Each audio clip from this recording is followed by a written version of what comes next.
Hi everyone, welcome back to my channel. If you're new here, welcome.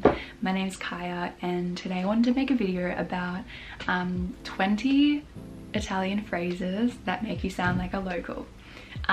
So these are all phrases that I heard a lot while I was in Italy, and they're phrases as well that when I was learning Italian at uni, I didn't actually hear them. They're very conversational phrases, and they're phrases that I probably didn't hear so much until I actually went to Italy and I actually started interacting with Italians in everyday life, and you get to know the different sayings that they say on a day-to-day basis, and it's really quite interesting. And by the time that, you know, the 2-month mark passed, I found myself using these phrases more and more, and as I made more Italian friends, I found myself using these more and more in my everyday life. And even when I wasn't around Italians, I always remember, like, I started thinking in Italian. Sometimes that happens, and then when you're around just like English speakers, you have these thoughts tick over in your mind and you just start thinking in Italian and you just want to speak it, and sometimes words would just come out in Italian and I'd be like, oh sorry, you guys are actually native English speakers anyway. So it actually happened to me quite a bit.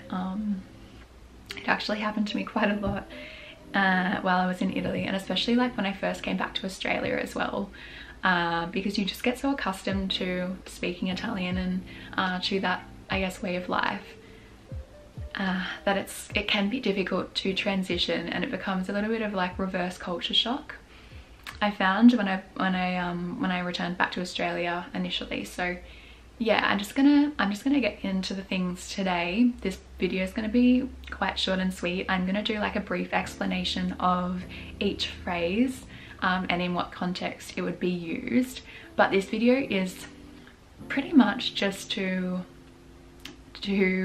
give you some essential Italian phrases that make you sound like a local that you may not learn in a formal language learning setting.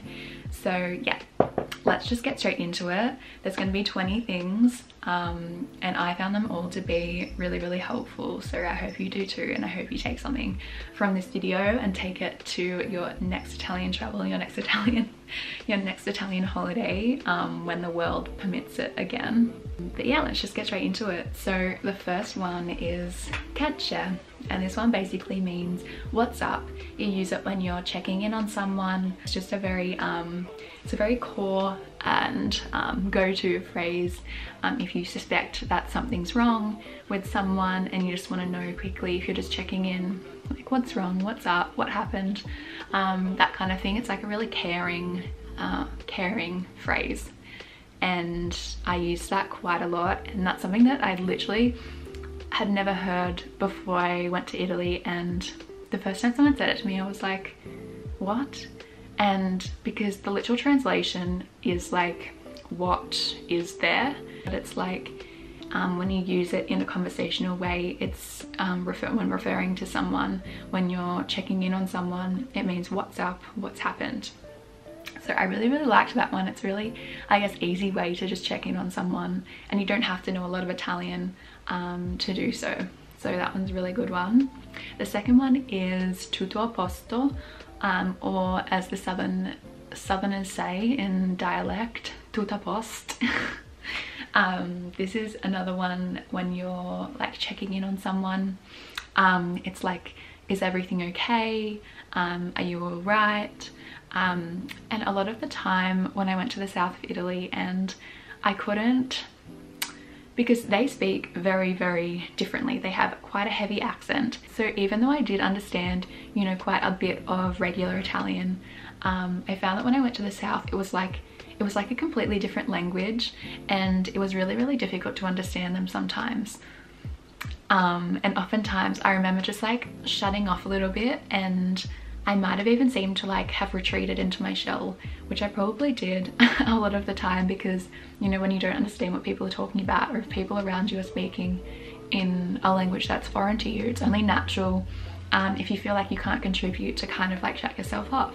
And I remember a lot of my boyfriend's friends used to say to me, Tutaposto, because I always just looked upset unless the question was like directly asked to me and I understood exactly what was being said.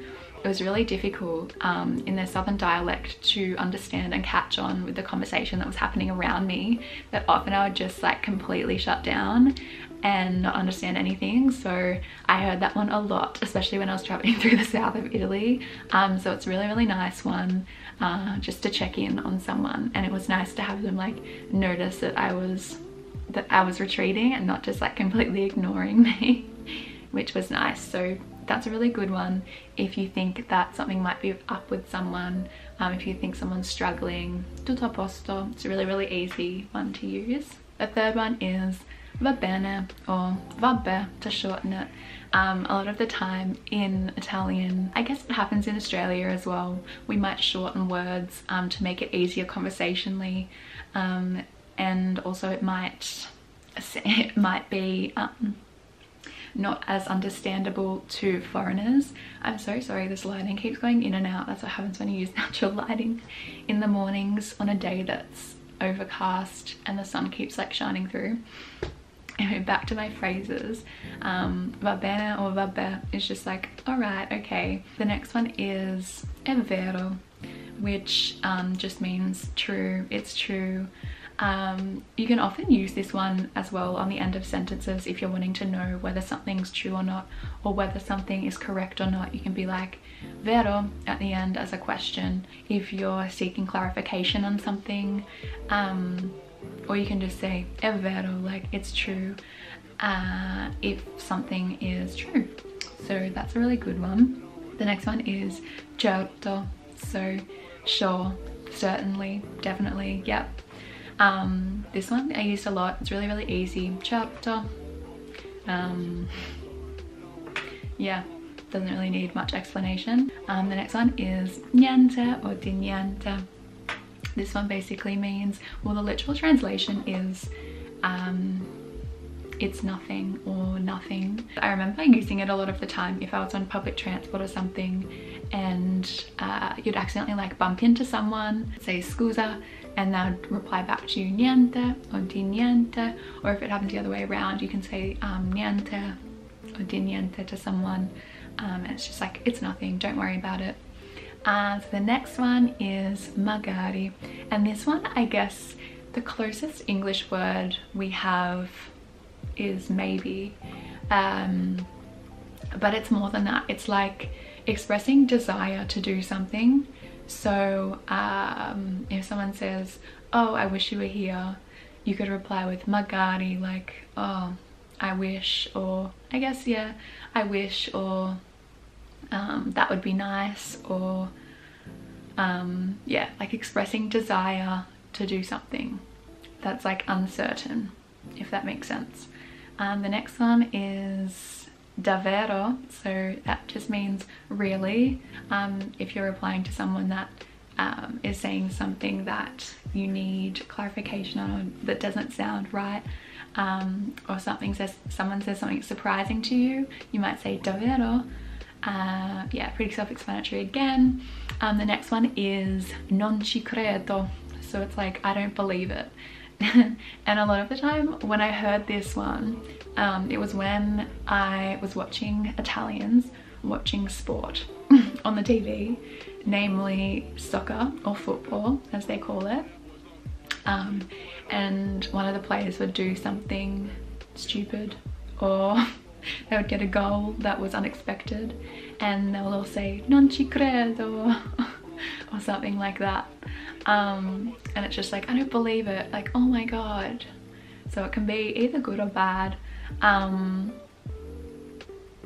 yeah, depending on what context you use it in, but that's something that I heard a lot as well. The next one is Madonna, which basically means like, oh my god. I guess that's probably the equivalent in English, but they'll often shorten it to like Madonna. I heard that a lot when I was in Italy. Madonna. And it's, yeah, just like, oh my god. The next one is boh, and Italians use this a lot. This is probably the most used Italian word, I would argue. And they use it when they are like I guess instead of saying like I don't know, they would say but. So something that they don't know, something that just like brushes over their mind and they're like but I don't know, I have no idea. It's just, I guess it's the equivalent of saying like or like shrugging your shoulders. But yeah, that one's used a lot. The next one is die. So this one's used when you're saying, you want to say like come on, or if someone's down on themselves about something, you might be like die, like cheer up or something like that. That's the kind of context you would use it in. Or if someone's like walking really slow behind you, you'd be like dai ragazzi, for them to like hurry up and catch up to you. The next one is Kepale, which basically means how crazy, like I don't believe it, like this is shitty. So if someone's in like a really crappy situation, or something doesn't happen, something doesn't unfold the way you want it to, or the weather's bad outside, you might be like oh Kepale. The next one is Kaskifo, and this one just means that's gross, or that's disgusting, how awful. And basically you just use it to describe something that's really gross or really disgusting. So that one's one that I heard a lot. The next one is Crepey. So you might say to someone in bocca al lupo, which in Italian means good luck, and they might reply with Crepey. So it's basically what it means, I guess if you translate it into English, it's basically just them being like oh I hope so, or I hope you're right, I hope I have good luck, that kind of thing. So if you're wishing someone good luck for a test and they reply Crepey, it's like, you know, they have a little bit of worry about it, but they hope they do well as well.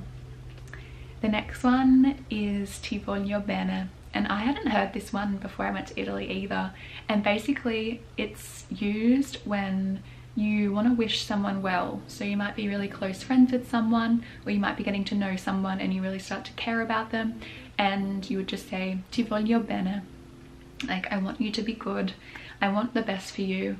Yeah, that's kind of what it means. The next one is dimmi. It's like tell me. So usually in Italian it would be you know, you would think it's dirmi, like D-I-R-M-I, but in Italian, to make it easier conversationally, they take away the R and just add another M, so it becomes dimmi, tell me. And it's the same for like dare, which means to give.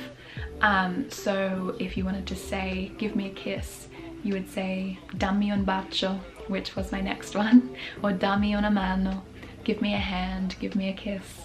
The next one is vieni qua, which just means come here, and it's just a really easy way, a really easy way of saying it. So you'll hear a lot of the time Italians saying to their dogs on the street like vieni qua, vieni qua. That's probably where I heard it the most, I think. And the last one is Fantastico, which I'm sure you can all guess what it means. Fantastic, great, brilliant, amazing, all of the above. And that's where I'm going to end today's video. I really hope this was helpful and you learned something, and I hope you can take some of these phrases to Italy with you and use them on your next Italian holiday. Thank you guys so much for watching, and I'll see you very soon in my next video in a few days time. Bye!